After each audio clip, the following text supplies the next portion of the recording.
도르토 신조 38페이지 제5조부터 7조까지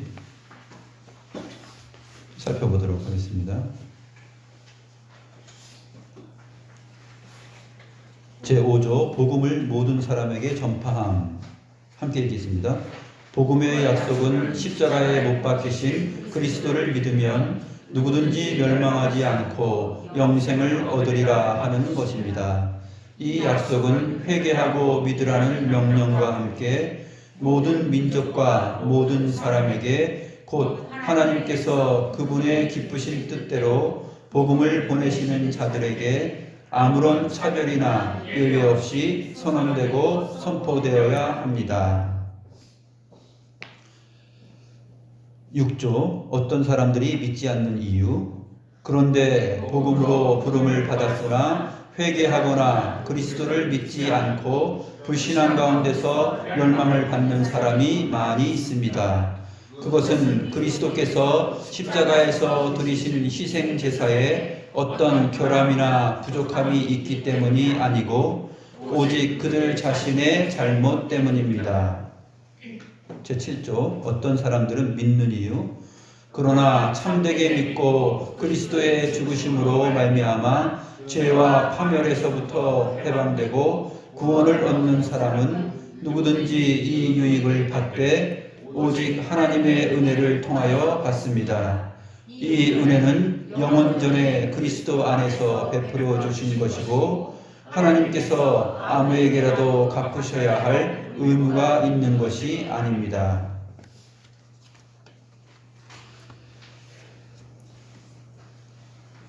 그리스도의 죽으심과 이 복음의 내용, 구원의 내용이 모든 사람에게 전파되었다 하는 것을 우리가 잘 압니다. 하나님의 보이지 아니하시는 신성과 능력이 모든 만물에게 드러나 있기 때문에 사람들이 핑계하지 못한다라고 그랬죠. 로마서 1장 20절의 증거. 또 로마서 2장으로 가게 되면은 어떻게 말합니까? 사람들에게는 양심이 있어서 그 양심의 법 때문에 그들이 또한 그 양심의 법으로 인하여서 율법을 지키기도 하고 율법을 지키지 않기도 한다 하는 것을 말합니다. 내가 주님을 몰라서 하나님의 실체를 본 적이 없어서 내가 하나님을 못 믿었습니다 하는 그러한 이유를 댈 수 없다. 그러한 핑계를 댈 수 없다라고 말한 것이 로마서 1장 20절입니다. 하나님의 보이지 아니하는 신성과 능력이 이 만든 피조세계 만물을 통하여서 드러났다. 이 세상을 보고도 이 세상의 해와 달과 별과 하늘과 우주 이 모든 질서를 보고도 너는 믿지 않았다 하는 것이죠. 그러므로 내가 하나님을 봤어야 믿죠. 하나님이 능력이 그렇게 많으신 것을 알았어야 믿죠. 알지 못했거든요. 이렇게 핑계할 수 없다라는 것입니다. 그래, 네 속에 양심이 있지. 그 양심은 누구에게로부터 온 것이냐? 그것은 하나님께서 주신 것이다 라고 말합니다. 그 사람은 나중에 하나님께서 심판을 가하셔도 그 심판이 부당합니다 라고 항거할 수 없다 라고 성경이 증거하고 있습니다. 여기서 그리스도를 믿으면 누구든지 멸망하지 않고 영생을 얻으리라 했는데 이 누구든지는 믿는 자들에게 제한되어 있다 하는 것을 말합니다. 억울합니다. 그런데 우리는 선택과 유기를 이제까지 쭉 배워왔지 않습니까? 선택과 유기를 배워왔는데 그러면 하나님이 선택하시고 또 유기하셨는데 그럼 내가 믿고 싶은데 못 믿는 거 아닙니까? 그게 아니라는 거죠. 사람이 하나님을 믿지 못한 것은 믿고 싶은데 믿지 못한 것이 그런 사실은 전혀 없다라는 것이에요. 믿고 싶은 사람이 믿지 않는 경우는 없습니다. 처음부터 그 사람은 믿고 싶은 마음이 없는 것이죠. 하나님께서 로마서 1장에서 말하는 대로 그 악하고 상실된 마음으로, 상실한 마음대로 내어버려 두셨다 하는 것입니다. 하나님께서 그냥 내어버려 두신 것이죠.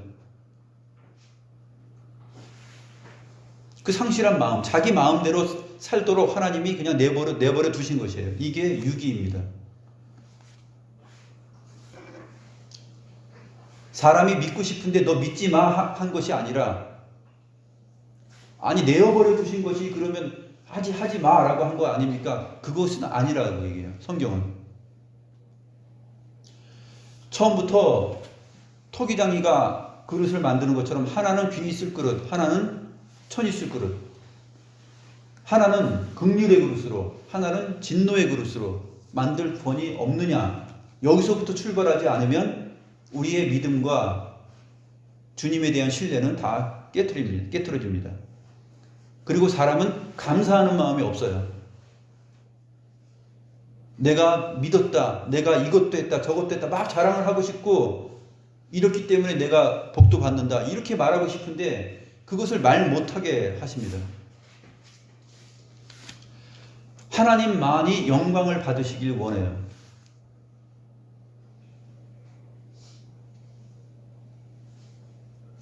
이 백성은 내가 나를 위하여 지었나니 나의 찬송을 부르게 하기 위함이다. 이렇게 말하죠. 사람이 하나님께서 자기 백성을 지으신 이유는 자기 영광을 위해서 지었습니다. 하나님은 우리를 짓지 않고 우리를 통하지 않고도 스스로 영광스러우신 분이에요. 그런 하나님께서 세상을 창조하시고 우리를 창조하신 이유는 하나님의 선하신 뜻과 계획과 의지, 그것뿐입니다. 그것이 에베소서 1장에서 말하고 있는 것이에요.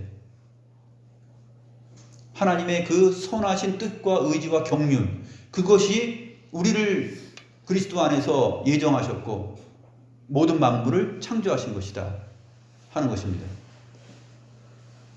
여기서부터 출발하지 아니하면은 우리는 우리의 이성적인 논리로 이 복음의 내용들을 오해할 수가 있습니다. 가인이 이렇게 믿지 않는 사람이 되는 것은, 가인이 믿고 싶고 하나님 백성이 되고 싶은데 하나님이 막은 적이 없죠. 성경 기록을 보면 하나님이 막은 적이 없습니다. 여자의 후손이 와서 뱀의 머리를 밟을 것이다 라는 이 아담에게 한 말, 이 아담으로부터 이 두 사람은 똑같이 그 얘기를 다 들었을 것이에요. 그러나 그 말씀이 가인에게는 들어오지 않습니다. 바라는 것들의 실상으로 가인에게는 없어요. 그러나 아벨은 그 바라는 것의 실체로서 그 믿음이 있습니다.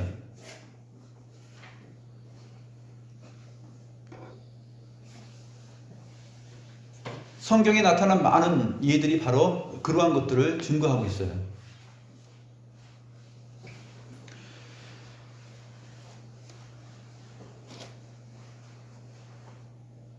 (5조의) 중간에 보면 모든 민족과 모든 사람에게 곧 하나님께서 그분의 기쁘신 뜻대로 복음을 보내시는 자들에게 아무런 차별이나 예외 없이 선언되고 선포되어야 합니다. 이렇게 말하고 있죠. 여기서 주목할 것이 뭐냐면 하나님께서 그분의 기쁘신 뜻대로 복음을 보내시는 자들에게 아무런 차별이나 예외 없이 선언되고 선포되어야 합니다. 복음이라는 그런 것이에요. 첫 번째는 아무런 차별이나 예외 없이, 이 말 전에 무엇이 전제되어야 되냐면 하나님께서 그분의 기쁘신 뜻대로라는 말입니다.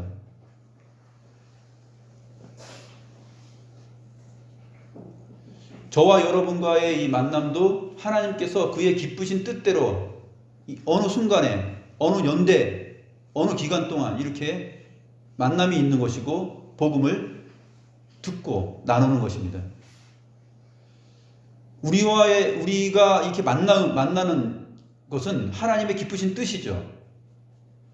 어떤 사람은 일찍 죽기도 하고 이 만남의 자리에서 없어지기도 합니다. 어떤 사람은 이 만남의 자리에서 어떤 이유로 떠나기도 하죠.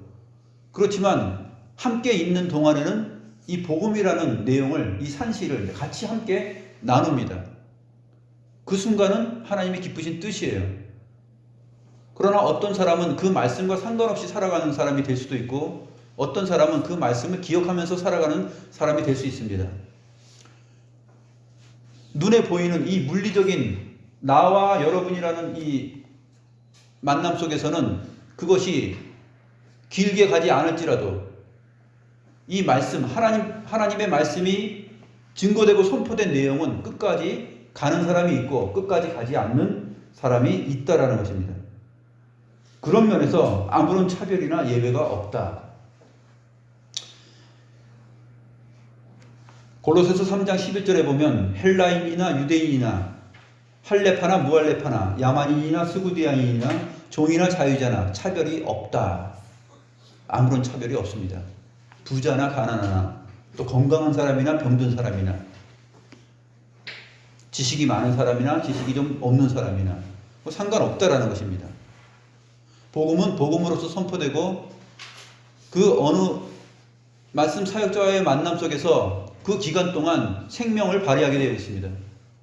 그리고 그것이 1년이고 2년이라도 그 생명이 진짜 믿음으로서 누려지는 사람은 평생 그 믿음이 온전하게 갑니다.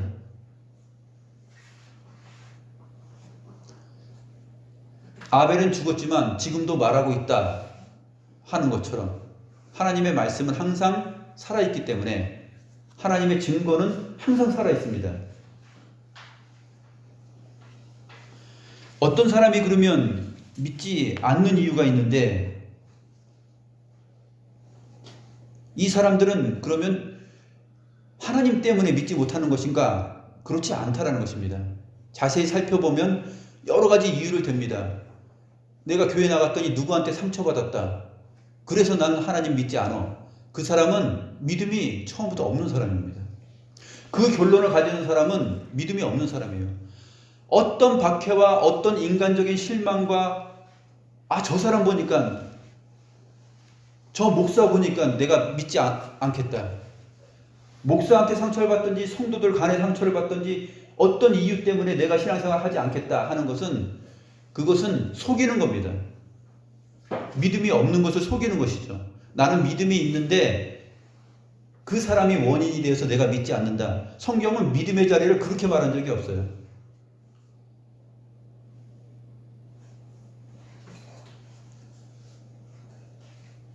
믿음은 고난을 극복하게 되어 있습니다.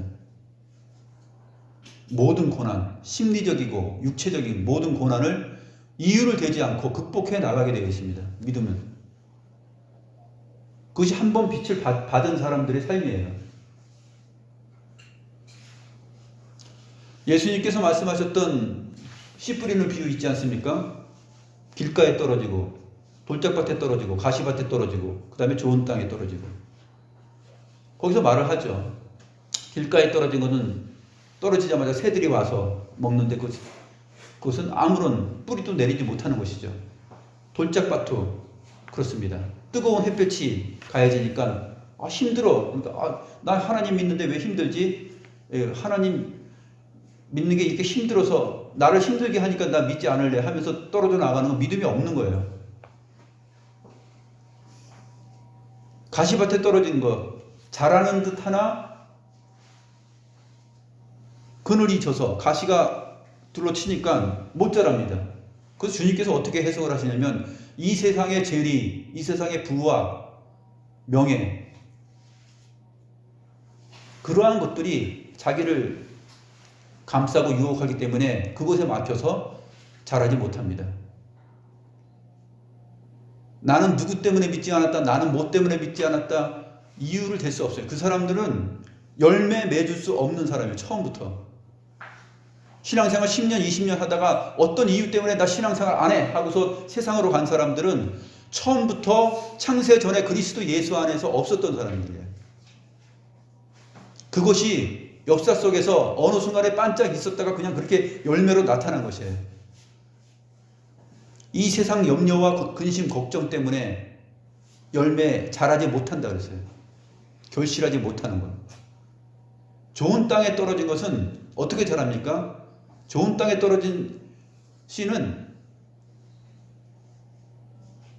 아무리 바람이 불고 햇빛을 쬐이고 그래도 그것이 열매를 맺게 되어 있습니다. 30배, 60배, 100배.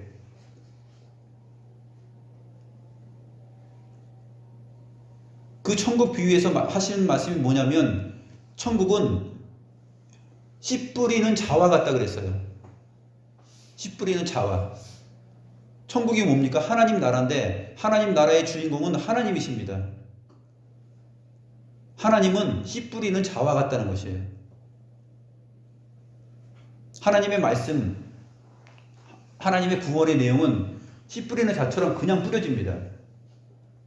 씨 뿌리는 자는 다 알고 있어요. 내가 이 씨를 뿌리면 길가에 떨어지면 새들이 먹을 것이다.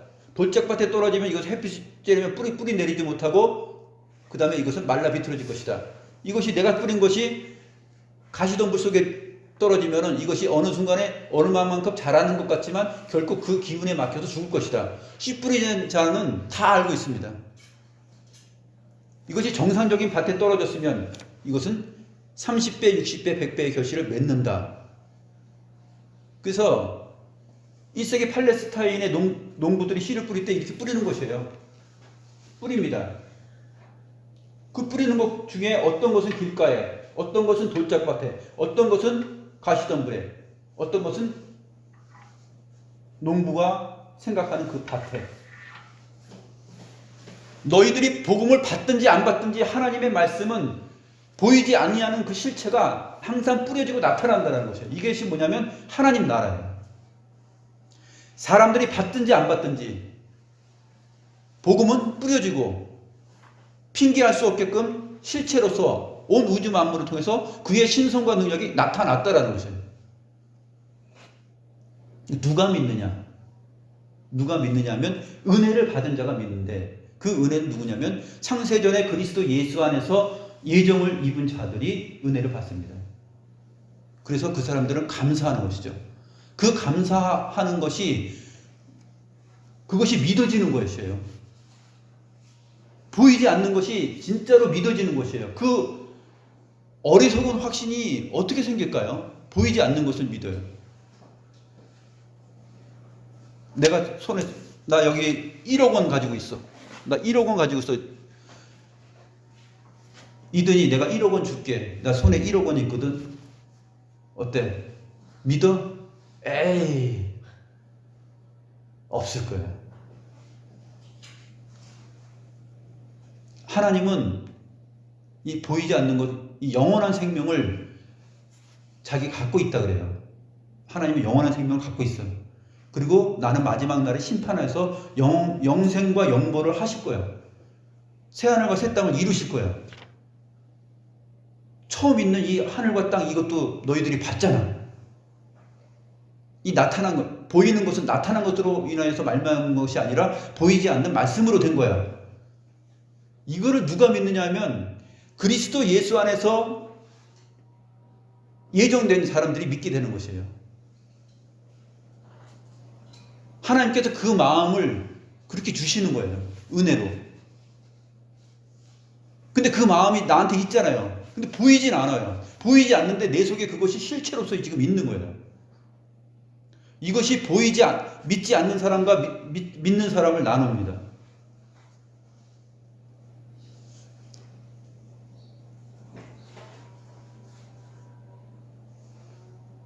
믿음은 뭐냐면 보이지 않는 것을 보이는 것 실체와 증거물로서 믿는 게 믿음이에요. 사람들은 실체가 아니고서는 증거물이 내놔봐 그거 아니면은 믿지 못하는 것이죠. 내가 내 손가락으로 주님의 옆구리를 손가락을 넣어보지 않으면, 거기에 넣어보고 만져보지 않으면 못 믿겠다. 주님께서 뭐라고 말씀하셨습니까? 너는 나를 보고서 믿느냐? 보지 않고 믿는 자들이 더 복되다 그랬어요.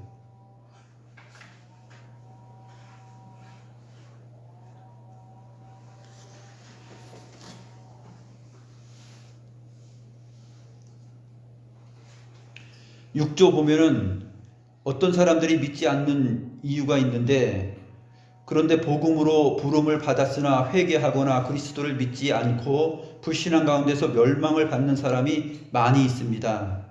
많이 있죠. 그 13번 각주에 보면 마태복음 22장 14절을 말하고 있는데 청함을 받은 자는 많되 택함을 입은 자는 적다 그랬어요. 청함을 받은 사람은 많아요. 모두가 다 지금 청함을 받고 있는 것이에요. 보이지 아니하시는 하나님의 신성과 능력이 다 지금 나타나서 하나님이 계시다 하는 것을 선포하고 있어요. 시편 19편에서 말하고 있죠. 하늘이 하나님의 영광을 선포하고 있다.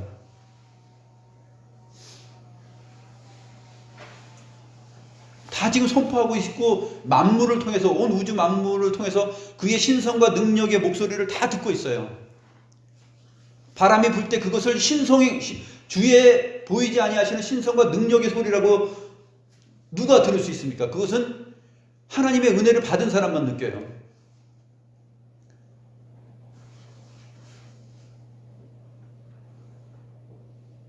그 바람이, 이 자연의 바람이 하나님의 신성과 능력이라는 그 소리라는 거죠.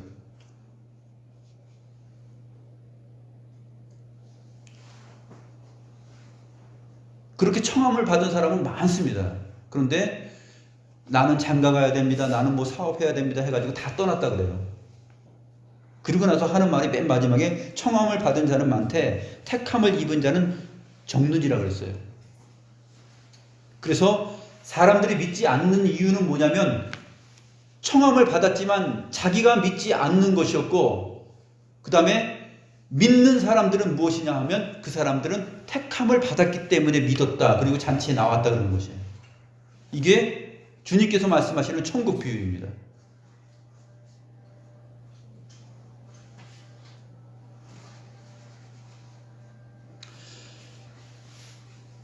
그래서 이 맨 마지막에 6조 맨 마지막에 오직 그들 자신의 잘못 때문입니다 라고 말해요. 나는 장가 가야 되는데요. 나는 뭐 사업해야 되는데, 나 벌려둔 뭐가 있는데 하면서, 그러면서 주님께서 마련하신 이 초대하는 혼인 잔치, 이 잔치에 나오지 않습니다. 근데 나오는 사람들은 뭐라 그러냐면, 나오는 사람은 그 사람들의 의지로 나왔다 그러지 않고 택함을 받았다 그래요. 청함을 받은 사람들은 많지만 택함을 받은 사람들은 적다. 그 믿음의 결실이 있는 사람은 결국 그 사람들은 택함을 받았기 때문에 그렇게 됐다라는 것이에요.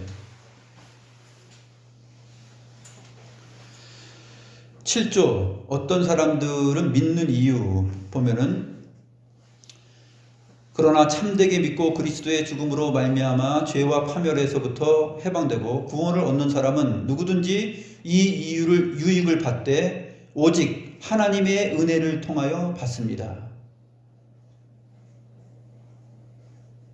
어떤 사람들이 믿음을 갖고 믿는다 했을 때 그것은 하나님의 은혜를 통하여만 그것을 받고 믿는 것입니다. 이 은혜는 영원전에 그리스도 안에서 베풀어 주신 것이고 하나님께서 아무에게라도 갚으셔야 할 의무가 있는 것이 아닙니다.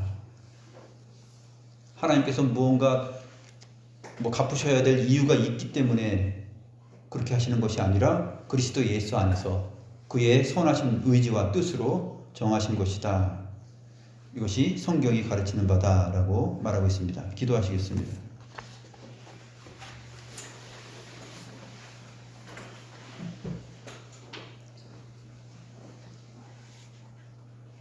하나님 아버지, 보이지 않는 것을 보이는 실체로 믿는다는 이 믿음이 얼마나 어리석어 보이는지 모릅니다. 그래서 사도 바울은 십자가의 도가 멸망하는 자들에게는 어리석음이다 라고 말했습니다. 멸망하는 자들에게 어리석게 보이는 이 믿음, 바라는 것들의 실체요, 보이지 않는 것들의 증거물, 이것을 우리가 소유하고 있기에, 이 영광 것을 소유하고 있기에 우리가 주를 따르고 그리스도인으로서 받는 세상의 비방과 환난과 비웃음과 조롱과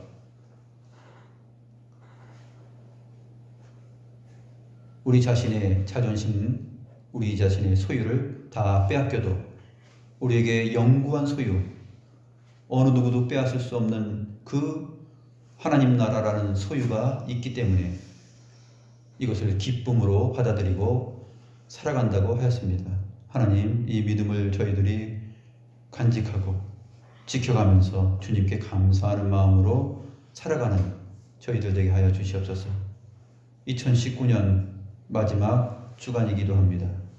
또 우리가 2020년을 맞이할 때도 변함없으신 이 하나님의 은혜의 선물로서의 믿음을 우리가 간직하면서 세상의 변화무쌍한 것에 휘둘리지 않고 이 믿음을 가지고 소망 가운데 이미 실체를 소유한 자로서 넉넉한 마음을 가지고 담대함으로 살아갈 수 있는 큰 믿음을 허락하여 주시옵소서.